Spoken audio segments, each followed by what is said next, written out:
Greetings everyone. Today is day number 156 of our Bible reading plan, and I will be taking you through the 3 chapters of the book of Job, that is chapter 14, 15 and 16. In Job 14, Job begins this chapter by speaking of the fact that our lives are so short, and not only that, but that his life is filled with trouble. And so, in the light of the fact that man's lifetime, especially Job's own life, is so temporary and troubled, Job wonders why the God of the universe would be so harsh toward him. In verse 5, Job says that God has determined the length of everyone's life. He knows how long each man will live. But at this point, Job feels that the only way out is to die and await resurrection. Then in Job 15, we see Eliphaz, one of Job's friends, respond for the second time. And in Eliphaz's response to Job, he insults Job, accuses Job of offending the friends and attacking God, and then goes into great details as to how Job's life matches that of the typical wicked man. Eliphaz simply lacks wisdom in communicating with the one who is suffering. In judging everything that Job has been saying in the previous chapter, in verse 6, Eliphaz says, "Your own mouth condemns you, not I. Your own lips testify against you." So Eliphaz claims that Job is self-condemned and that there is no need for further discussion. And yet, he won't let that stop him from continuing to speak. Eliphaz was basically saying that sinners get punished by God in this life. And therefore, because Job is being punished by God, he's a sinner.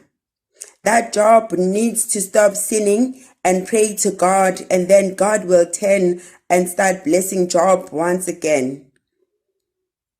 We do not need to be like Eliphaz.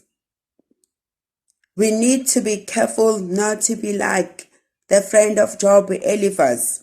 When we give advice to others, especially when we don't have a word from God on the matter, let us be careful of what we say.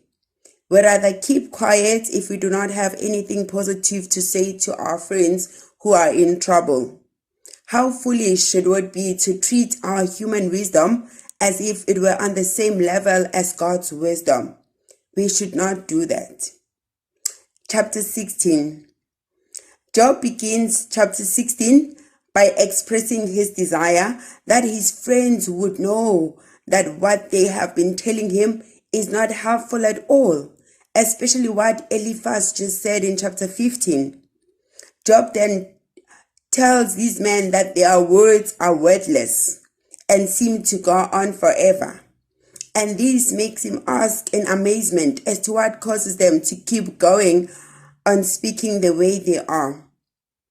The verse that ministered to me is verse 5 of chapter 16, where Job says, "If it were me, I would encourage you. I would try to take away your grief." We need to adopt this mindset. Let's take a lesson from how Job envisions himself treating someone who is hurting. Let's work with our words to bring relief to those who are in pain. Let's encourage with our words and not destroy. Let's be those friends who will take away our friends' grief rather than causing them more grief. Let us be friends who will encourage our friends and not cause them any pain. Let us be careful on what we say to our friends, especially when we're giving them advice or word of encouragement. Like I said before, if you do not have anything positive to say to your friend, rather keep quiet. Just be there for them. That is enough. Thank you so much for taking the time to watch this video. We will be discussing these 3 chapters via Zoom meeting. Please do join us if you can. Thank you very much.